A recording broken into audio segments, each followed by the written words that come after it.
Bismillahirrahmanirrahim. Assalamu alaikum. Dear students, today is our first interaction. My name is Dr. Mujahid Sher. I will be teaching you biochemistry, inshallah, and to some students I shall also be teaching physiology. For BS students, currently I am a teacher of biochemistry. I was told that the start portion of biochemistry has been covered by our honorable teacher, Dr. Umar Ayasif. Remaining is only metabolism. Metabolism starts from glycolysis. To introduce metabolism, it is the process of metabolizing food and nutrients to generate energy. We generate ATPs from metabolism. ATP is the currency of energy. जैसे कि dollar एक currency है, इसी तरह ATP एक currency है. Glycolysis means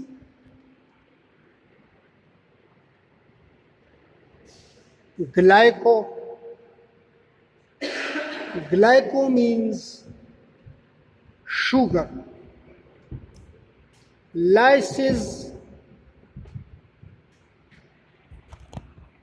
Lysis means breakdown. Lysis means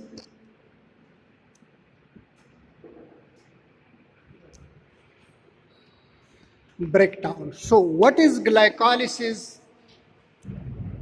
Glycolysis is the breakdown of glucose to generate or produce energy and ATP.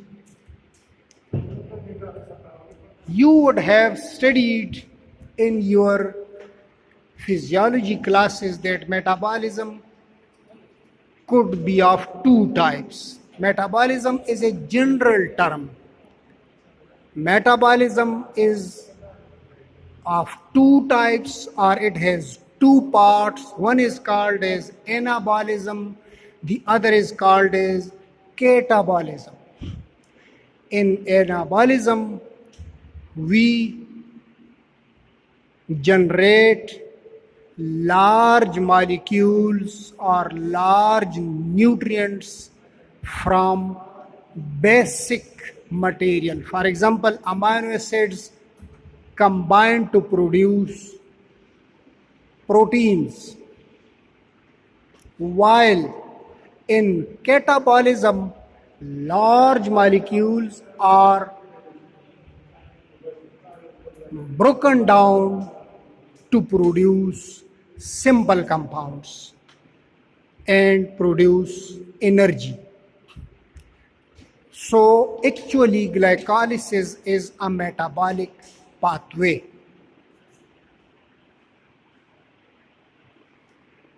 There are several metabolic pathways.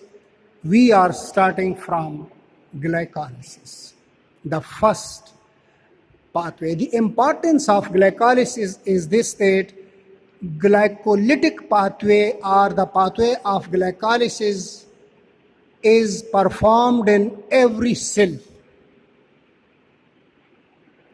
This is possible to be performed in every cell.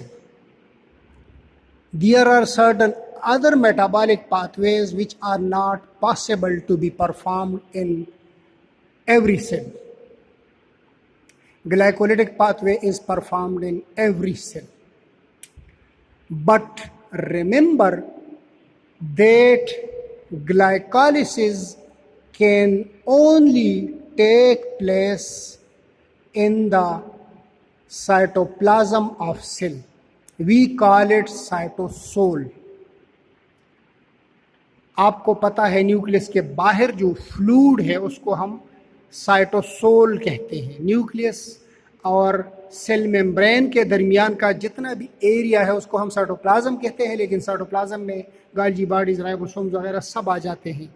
Cytosol उस fluid को कहते हैं जो कि cell membrane के अंदर है, nucleus से बाहर, यानी सेल मेम्ब्रेन और न्यूक्लियर मेम्ब्रेन के दरमियान जितना भी फ्लूइड है that is called as cytosol.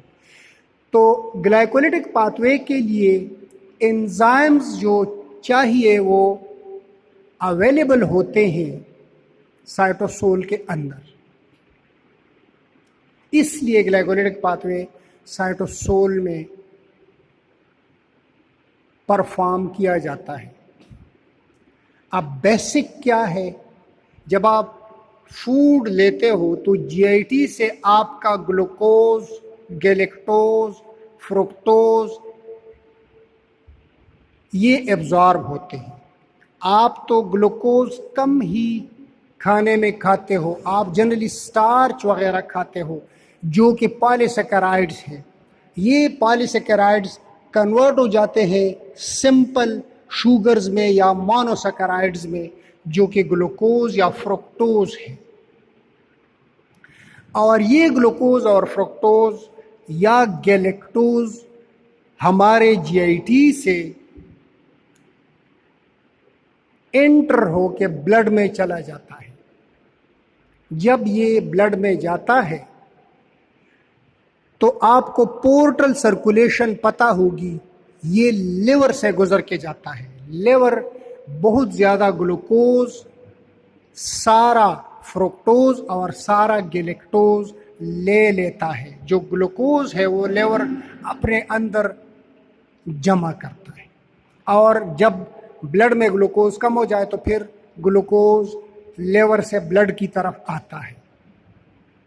जो गैलेक्टोज और फ्रुक्टोज है वो लिवर लेके कन्वर्ट करता है ग्लूकोज में। तो गैलेक्टोज और फ्रुक्टोज डायरेक्टली हम कंज्यूम नहीं करते, अगर ब्लड में ये आ जाता है, एब्जॉर्ब हो जाते हैं, तो ये लिवर में जाके वहाँ पे कन्वर्ट हो जाते हैं। सिर्फ एक जगह पे फ्रुक्टोज यूज होता है, दैट इज बाय स्पर्म्स। तो fructose is the food of sperms, वहाँ भी यूज होता है। बाकी हमारे सेलुलर लेवल पर जितना भी मेटाबॉलिज्म होता है वो ग्लूकोज का होता है। अच्छा, अब ग्लूकोज को मेटाबोलाइज करने के लिए उसको सबसे पहले सेल के अंदर जाना होगा। क्यों? इसलिए कि साइटोसोल तो सेल मेम्ब्रेन के अंदर है। जब ये ग्लूकोज साइटोसोल तक पहुंचेगा तो इसने सेल मेम्ब्रेन को क्रॉस करना होगा। इस मकसद के लिए सेल्स के अंदर खास किस्म के, सेल मेम्ब्रेन के अंदर खास किस्म के ट्रांसपोर्टर्स लगे हैं, यानी चैनल्स हैं जिनमें से ग्लूकोज पास होके सेल के अंदर जाता है। और यूजुअली ये ट्रांसपोर्टर्स ऐसे हैं कि अगर इनमें से ग्लूकोज अंदर जा सकता है तो वापस भी आ सकता है। लेकिन चूंकि सेल के अंदर ग्लूकोज कंटिन्यूअसली खर्च हो रहा होता है, कंज्यूम हो रहा होता है एनर्जी प्रोडक्शन के लिए, इसलिए ये जो ग्लूकोज है ये सेल में हमेशा कम होता है। सेल से बाहर जो एक्स्ट्रा सेलुलर एरिया है उसमें ज़्यादा होता है, तो बाहर आना ये नहीं चाहता, इसलिए कि डिफ्यूजन का उसूल है कि ज़्यादा कंसंट्रेशन की एरिया से चीज़ जो है वो कम कंसंट्रेशन एरिया की तरह डिफ्यूज़ करती है, उस तरफ जाने की कोशिश करती है। लेकिन फिर भी इम्कान है कि ये ग्लूकोज अंदर जाए तो बाहर भी वापस आ सकता है। किसके ज़रिए? उन ख़ास चैनल्स के ज़रिए जिनको हम ग्लूकोज ट्रांसपोर्टर्स कहते हैं, और दूसरे वर्ड्स में हम उनको ग्लट्स भी कहते हैं। ग्लट्स, ग्लट ये कोई ऐसा कोई नया लफ्ज़ नहीं है। ग्लूकोज ट्रांसपोर्टर्स, ग्लट किससे बना है? ग्लूकोज ट्रांसपोर्टर से। तो ग्लूकोज ट्रांसपोर्टर ग्लट है। ग्लट के कई टाइप्स हैं। ग्लट के कई टाइप्स हैं। अभी तक जो हमने डिस्कवर किए हैं तो तकरीबन 14 टाइप्स ग्लट्स के मौजूद है, जिनके कुछ टाइप्स के बारे में बहुत ज़्यादा इल्म लोगों को नहीं है, लेकिन 7 टाइप्स ऐसे हैं जिनके बारे में साइंस ने खासा रिसर्च किया है। मैं सब की डिटेल आपको बताना ज़रूरी नहीं समझता। मेरे ख्याल में चंद एक मैं आपको बता दूंगा कि ग्लट्स के डिटेल्स आपको पता चल जाते हैं। ग्लट्स 1 और 3, यानी ग्लट 1, 2, 3, 4, 5, 7 तक पे बहुत ज़्यादा रिसर्च हुआ है। इसके फंक्शंस और लोकेशंस और सब साइंटिस्ट्स ने मालूम किए हैं। तो जो ग्लट 1 और ग्लट 3 है, ये हमारे तकरीबन हर सेल में पाए जाते हैं, लेकिन न्यूरोनल सेल्स में ये बहुत ज़्यादा पाए जाते हैं। इसकी वजह ये है कि ये ऐसे ग्लट्स हैं, ऐसे ग्लूकोज ट्रांसपोर्टर्स हैं या ऐसे चैनल्स हैं जो कि बेसल लेवल का ग्लूकोज ट्रांसपोर्ट करते रहते हैं। यानी एक्सेसिव तो नहीं करते, लेकिन रिक्वायरमेंट के लिहाज से कंटिन्यूअसली एक मुकर्ररा क्वांटिटी सेल के अंदर हमेशा खींच के लेके जाते हैं। ये न्यूरॉन्स में होना इसलिए ज़रूरी है कि अगर फ़र्ज़ करो हमारा ब्लड ग्लूकोज लेवल किसी वजह से बहुत डाउन भी चला जाए तो भी न्यूरॉन्स को ग्लूकोज मिलता रहेगा। इसलिए कि अगर न्यूरॉन्स या ब्रेन को ग्लूकोज न मिले तो ये बड़ी ख़तरनाक बात होगी। तो बाकी बॉडी को ग्लूकोज मिले न मिले, लेकिन 1 और 3 ग्लट्स की मदद से आपके ब्रेन को ग्लूकोज कंटिन्यूअसली मिलता रहेगा। This is about 1 and 3। अगर आप समझते हो कि मज़ीद कोई पॉइंट एक्सप्लेन करूं तो मुझे आप पूछोगे, क्वेश्चंस करोगे। मैं आपको अपना व्हाट्सएप नंबर भी दे दूंगा। आप मुझे व्हाट्सएप पे अपना क्वेश्चन टेक्स्ट करो या वॉइस मैसेज के ज़रिए भेजो। मैं आपको फर्दर एक्सप्लेन कर लूँगा जहाँ पर आपको एक्सप्लेनेशन की ज़रूरत होगी। लेकिन जो आपका लेवल है उस लेवल पे मैं समझता हूँ कि जितना मैं आपको बता रहा हूँ यही चीज़ आप याद करो तो काफ़ी होगी। लेकिन मैं किसी को मना नहीं करता। जितना आपको एक्सप्लेनेशन इसकी चाहिए, जितना आप आगे समझना चाहते हो, मैं आपको एक्सप्लेन कर लूँगा फर्दर। अच्छा, नाउ कमिंग टू ग्लट 2।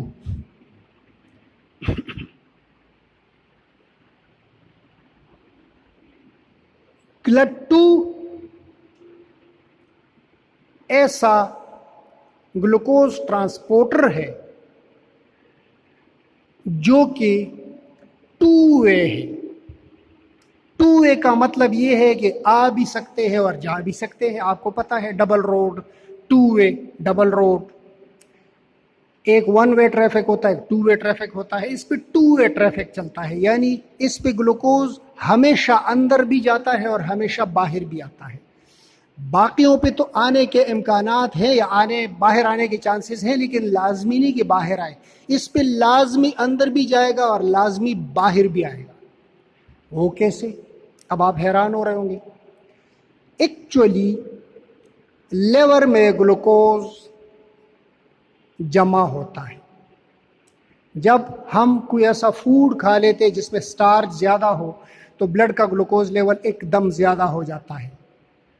तो पेंक्रियास से इंसुलिन की सिक्रीशन हो जाती है। इंसुलिन आके ग्लूकोज की जो बढ़ा हुआ मकदार है या क्वांटिटी है, इसको लिवर में स्टोर करवाता है in the form of glycogen. उसको हम कहते हैं ग्लाइकोजेनेसिस। वो एक मेटाबॉलिक पाथवे है, अलग पाथवे है।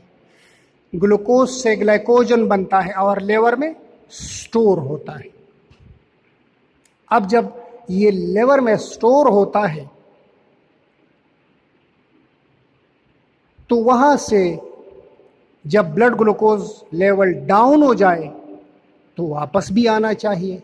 वापस आना चाहिए तो इसका मतलब है कि लेवर से वापसी का भी रास्ता होना चाहिए। इसलिए GLUT2 जो है ये 2-वे ट्रांसपोर्टर है। इसके जरिए ग्लूकोज लेवर के अंदर जाते हैं, वहां पर ग्लाइकोजन में कन्वर्ट होकर जमा हो जाता है और जरूरत पड़ने पर ग्लाइकोजन वापस ग्लूकोज में कन्वर्ट हो जाता है और इस ट्रांसपोर्टर के जरिए यानी GLUT2 के जरिए बाहर आता है ब्लड में, जहां पर इसको इस्तेमाल किया जाता है।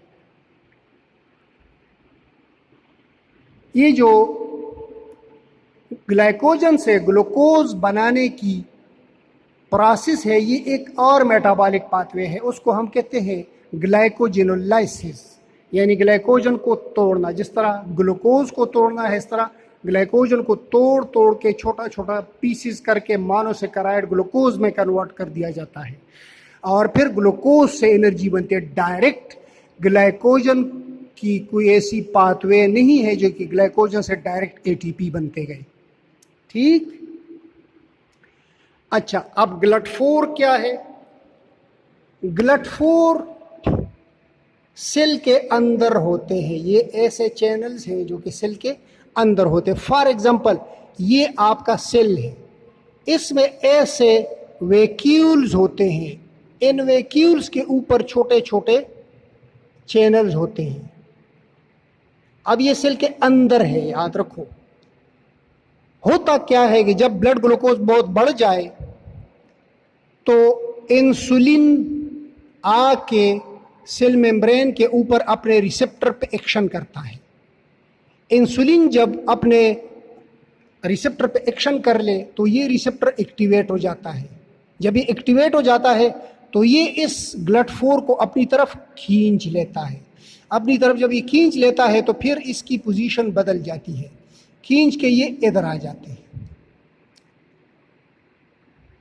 और ये जो इसके चैनल्स हैं, इसके जरिए मैक्सिमम ग्लूकोज सेल के अंदर जाता है।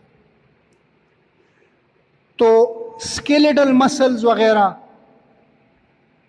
लिवर में भी ये होते हैं, स्केलेटल मसल्स में भी होते हैं, जहां पर कभी कभी आपको बहुत ज़्यादा ग्लूकोज जमा करना हो, या जिन सेल्स में स्केलेटल मसल्स की मिसाल इसलिए है कि वहाँ पर कभी कभी जब आप हेवी एक्सरसाइज करते हो तो सेल को बहुत ज़्यादा एनर्जी की ज़रूरत पड़ती है, लिहाजा बहुत ज़्यादा ग्लूकोज सेल अपनी तरफ खींचता है, तो वहाँ पर इनका होना ज़रूरी है। ये हो गए GLUT4।